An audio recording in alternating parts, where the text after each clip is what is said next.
हर person की body एक खुली किताब की तरह होती है, बस फर्क सिर्फ इतना है कि कुछ लोग इसे पढ़ना जानते हैं और कुछ नहीं। आपने भी कभी न कभी जरूर नोटिस किया होगा कि जब आप किसी से मिलते हो तो कभी कभी बिना कुछ बोले ही समझ आ जाता है कि ये इंसान सही लग रहा है, लेकिन कभी किसी और से मिलते हो तो अंदर से एक फीलिंग आती है कि यार कुछ गड़बड़ है। ये कोई गट फीलिंग नहीं होती, बल्कि ये आपका ब्रेन होता है जो सिर्फ 7 सेकंड में सामने वाले की बॉडी लैंग्वेज को नोटिस करके अपना डिसीजन पहले ही बना लेता है। बॉडी लैंग्वेज कम्युनिकेशन का वो साइलेंट टूल है जिसे बड़े से बड़े पॉलिटिशियन, स्पीकर्स और सेलिब्रिटीज ने मास्टर कर लिया है। और अगर आपने इसे समझना सीख लिया तो आप सिर्फ ऑरा फार्म नहीं करोगे, बल्कि आप समझ जाओगे कि सामने वाले पर्सन के अंदर क्या चल रहा है और वो क्या सोच रहा है, कौन सच बोल रहा है, कौन झूठ, कौन नकली है, कौन असली और किसकी बातें सिर्फ हवाबाजी है। बिकॉज पावर सिर्फ दिखाने की नहीं होती, पहचानने की भी होती है। इसलिए बॉडी लैंग्वेज का सबसे पहला पिलर है द ऑरा इफेक्ट।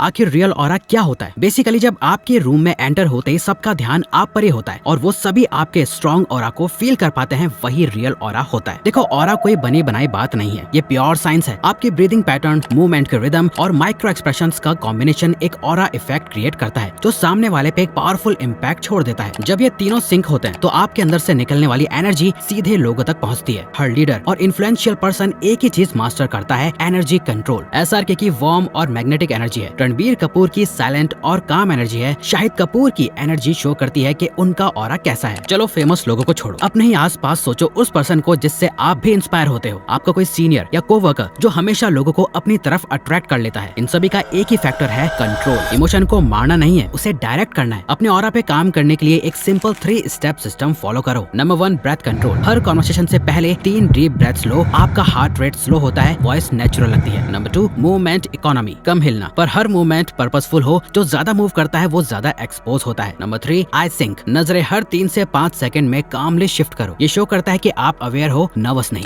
जब आप दूसरों को ऑब्जर्व करते हो तो यही 3 साइंस बता देते हैं कि कौन काम है और कौन अंदर से टूट रहा है। फास्ट ब्रीदिंग मतलब प्रेशर, ओवर मोशन मतलब नर्वसनेस और फोर्स्ड स्माइल मतलब मास्किंग इमोशन। याद रखो, ऑरा कोई चीज नहीं है जो आप पहनते हो, ये वो एनर्जी है जो आप प्रोजेक्ट करते हो जब आप अंदर से अलाइंड होते हो। जितना अंदर से आप काम रहोगे उतना बाहर कमांड करोगे। इस चीज को ध्यान में रखते हुए बढ़ते हैं नेक्स्ट स्टेप पे, फर्स्ट इंप्रेशन। आपका वॉकिंग स्टाइल आपके कॉन्फिडेंस का एक्सरे होता है। ये बताता है कि आप अपने एनवायरनमेंट को कंट्रोल कर रहे हो या बस उसमें एडजस्ट होने की कोशिश कर रहे हो। आप कहीं भी चल के आओगे तो सबसे पहले आपके चलने की चाल ही नोटिस करी जाएगी। और याद रखो, फर्स्ट इंप्रेशन का सेकंड चांस नहीं मिलता। एक्टिंग स्कूल्स में सबसे पहला लेसन होता है वॉक बिफोर यू टॉक। एक थिएटर में भी सबसे ज्यादा सीटियां और तालियां हीरो की एंट्री वॉक पे ही बजती है। स्ट्रेट पोस्चर, बैक सीधा, चेस्ट ओपन, शोल्डर रिलैक्स्ड। चाहे अंदर से थोड़ा नर्वस हो पर बॉडी हमेशा काम और अपराइट रखो। ये सबसे बेसिक साइन है इनर कॉन्फिडेंस का। जो बंदा हमेशा झुक के चलता है वो या तो इनसिक्योर है या गिल्ट कैरी कर रहा है। आई लाइन फॉरवर्ड, जमीन में आंखें झुका के चलना इनसिक्योर एनर्जी देता है। ये अवॉइडेंस, सबमिशन या फियर का सिग्नल देता है। आंखें सामने रखने का मतलब है आप अपने एनवायरनमेंट को ऑब्जर्व कर रहे हो, उससे डर नहीं रहे। Natural arm swing, relaxed shoulders, natural rhythm, हाथ हिलते हैं पर एफर्टलेसली, ना स्टिफ ना ओवर एक्टिंग। जो बॉडी नेचुरली मूव करती है वही पावरफुल लगती है। अगर कोई चलते वक्त अपने हाथों को मूव नहीं कर रहा है तो इसका मतलब वो टेंशन में है या एक नर्वस एनर्जी शो करता है। और अगर कोई अपने हाथों को ओवर स्विंग कर रहा है, बहुत ज्यादा ही हिला रहा है, ये एक ओवर कॉन्फिडेंस एनर्जी शो करता है। वॉकिंग स्पीड, बहुत फास्ट चलना भी लगता है जैसे आप भाग रहे हो, ये एक पेशेंस लेस बिहेवियर दिखाता है। और बहुत स्लो चलना लगता है जैसे आप कहीं और खोए हुए हो, डरे डरे हो। कॉन्फिडेंस का पेस हमेशा न्यूट्रल होता है, ना ज्यादा तेज ना स्लो। फास्ट यानी एंग्शियस, स्लो यानी डिमोटिवेटेड। बैलेंस दिखाता है काम कॉन्फिडेंस। साथ ही चलते टाइम ये कुछ कॉमन मिस्टेक्स अवॉइड करो। झुक कर चलना, ये बॉडी का सबसे क्लियर साइन होता है लो एस्टीम का। सीधा बैक और ओपन चेस्ट इंस्टेंटली आपको स्ट्रॉन्ग दिखाता है। पॉकेट्स में हाथ डाल के चलना, ये जेस्चर आपको डिफेंसिव और क्लोज्ड ऑफ दिखाता है। लोग सोचते हैं कि आप अनकंफर्टेबल हो या कुछ छुपा रहे हो। ओवर स्टाइल या एग्जैजुरेटेड वॉक, ज्यादा स्टाइल मारने की जरूरत नहीं है। किसी एक्टर को देख के उसके वॉकिंग स्टाइल को कॉपी करना या जबरदस्ती लंबे कदम लेना, शोल्डर इम्बैलेंस करना, ये सब स्टाइलिश नहीं फेक लगता है। स्टैंडिंग, डोमिनेंस एंड ग्राउंडेडनेस, आपके बॉडी का 40 to 50% मास होता है लेग्स में, इसीलिए आप कैसे खड़े हो, कैसे वेट बैलेंस करते हो, ये डिसाइड करता है कि आप ग्राउंडेड और काम लग रहे हो या लेजी और confused. Wait distribution, stay grounded, हमेशा अपना वेट दोनों पैरों पर इक्वली बैलेंस करो। अगर आप एक ही पैर पे शिफ्ट करते रहोगे तो ऐसा लगेगा कि आप इम्पेशेंट हो, बोर्ड हो या सिचुएशन से निकलना चाहते हो। बैलेंस स्टेट दिखाता है कि आप प्रेजेंट हो, अलर्ट हो और कंट्रोल में हो। Open chest, relaxed shoulders, body का सबसे बड़ा डोमिनेंट सिग्नल होता है टॉर्सो। जब चेस्ट ओपन होता है और शोल्डर रिलैक्स्ड होते हैं तो आप अप्रोचेबल भी लगते हो और पावरफुल भी। क्लोज चेस्ट या फोल्डेड आर्म्स इनसिक्योरिटी दिखाता है। ये जेस्चर एक इनविजिबल वॉल क्रिएट करता है जिससे लोग अनकॉन्शियसली डिस्टेंस बना लेते हैं। स्टेबल हैंड्स पोजीशन, ये सबसे ट्रिकी पार्ट है। हाथ का क्या करें? सिंपल रूल, हाथ नेचुरल रखो, हाथ लूज रखो, नेचुरल साइड में या सामने रेस्ट करने दो, और बार बार फोन निकालना, बाल सेट करना, ये सब फिजिटिंग जेस्चर्स आपकी एंग्जाइटी रिवील करते हैं। कॉन्फिडेंस का मतलब होता है स्टिलनेस। जो बंदा स्टिल खड़ा है वो क्राउड में ऑटोमेटिकली स्टैंड आउट करता है। Head position, balanced and aware. आपका हेड पोस्चर एक पावर क्यू होता है। बहुत ज्यादा ऊपर एरोगेंट, बहुत ज्यादा नीचे सबमिसिव। नेचुरल लेवल पे रखो, चिन स्ट्रेट, आईज काम। एक सोल्जर बैटलफील्ड में जिस तरह अपनी हेड पोजीशन होल्ड करता है, वैसे ही एक कॉन्फिडेंट इंसान अपने एनवायरनमेंट में होल्ड करता है, focused, aware and ready. Common mistakes to avoid, arms fold कर लेना, ये बॉडी का डिफेंस मोड होता है। चाहे आपके इंटेंशंस कुछ भी हो, लोग समझते हैं कि आप इंटरेस्टेड नहीं हो या अनकंफर्टेबल हो। लीनिंग ऑन वॉल्स, टेबल्स या चेयर्स, ये आपको केयरलेस और लो एनर्जी दिखाता है, स्पेशली फॉर्मल या पब्लिक सेटिंग्स में। कॉन्फिडेंस का मतलब हमेशा मूवमेंट नहीं होता, कभी कभी पावर स्टिलनेस में होती है। सीधा posture, open chest, stable stance और काम shoulders. Sitting, control and comfort. बिना एक शब्द बोले आपका सिटिंग पोस्चर बता देता है कि आप एक काम लीडर हो या नर्वस फॉलोअर। बहुत लोग बैठते वक्त स्पाइन बैंड कर लेते हैं और वो लगते हैं लेजी, बोर्ड या लो एनर्जी पर्सन। सीधा बैठना सिर्फ फिजिकल नहीं, ये मेंटल अलर्टनेस दिखाता है। Feet firm on the ground, पैरों को आराम से ग्राउंड पे रखो। बार बार पैर हिलाना, फोल्ड करना या एक पैर के ऊपर दूसरा पैर रखना नर्वसनेस दिखाता है। हाथ को लैप में या टेबल पे नेचुरली रेस्ट करने दो। फोल्डेड आर्म्स या टाइटली क्रॉस लेग्स आपको डिफेंसिव और क्लोज्ड ऑफ दिखाता है। ओपन पोस्चर अप्रोचेबल और कॉन्फिडेंट लगता है। साथ ही कॉन्वर्सेशन के वक्त हल्का सा आगे झुकना ये दिखाता है कि आप एंगेज्ड हो और इंटरेस्टेड हो, लेकिन ज्यादा लीन करना आपको डेस्परेट दिखाता है। थोड़ा सा forward tilt, enough to show attention, पर कंट्रोल आपके पास ही रहे। Hands and face, truth, lies and authority. आप कुछ भी बोलो, लेकिन आपके हाथ और फेस कभी झूठ नहीं बोलते। वर्ड्स बदल जाते हैं पर माइक्रो एक्सप्रेशंस और जेस्चर्स हमेशा सच बता देते हैं। हर ग्रेट कम्युनिकेटर अपने जेस्चर्स को बैकग्राउंड म्यूजिक की तरह कंट्रोल करता है, जिससे उनके वर्ड्स और इम्पैक्ट दोनों सिंक में रहते हैं। The point, controlled emphasis. Finger point एक स्ट्रॉन्ग जेस्चर है, पर अगर ज्यादा शार्प हो गया तो डोमिनेंट लगता है। काम टोन के साथ कंट्रोल्ड पॉइंट करो और उंगलियां थोड़ी ओपन रखो। The frame, visual conviction. दोनों हाथ से एक इनविजिबल फ्रेम बनाना कॉन्फिडेंस और प्रेजेंस दिखाता है। अगर जेस्चर्स स्कैटर्ड हो तो मतलब थॉट्स भी स्कैटर्ड हैं। The steeple, silent authority. जब दोनों हाथ की उंगलियां मिलती हैं और ट्रायंगल बनता है, ये काम, कॉन्फिडेंस और अथॉरिटी का साइन है। लीडर्स और साइकोलॉजिस्ट इस जेस्चर को पावर पोज के लिए यूज करते हैं। Facial cues, the window of emotion. Eyes और फेस सबसे पहले दिखाते हैं अंदर क्या चल रहा है। आई कॉन्टेक्ट इज ऑनेस्टी, इधर उधर eyes is discomfort. Micro smile is warmth, tight jaw is suppressed anger. जब हाथ और फेस अलाइंड होते हैं तो लोग वर्ड्स पर नहीं, आपके प्रेजेंस पर ट्रस्ट करते हैं। अब अगर आपको ये वीडियो अच्छी लगी तो वीडियो को लाइक और चैनल को सब्सक्राइब करके हमें सपोर्ट करो और बेल नोटिफिकेशन ऑन कर लीजिएगा ताकि आप आने वाली वीडियोस मिस न कर पाओ। Thank you for watching.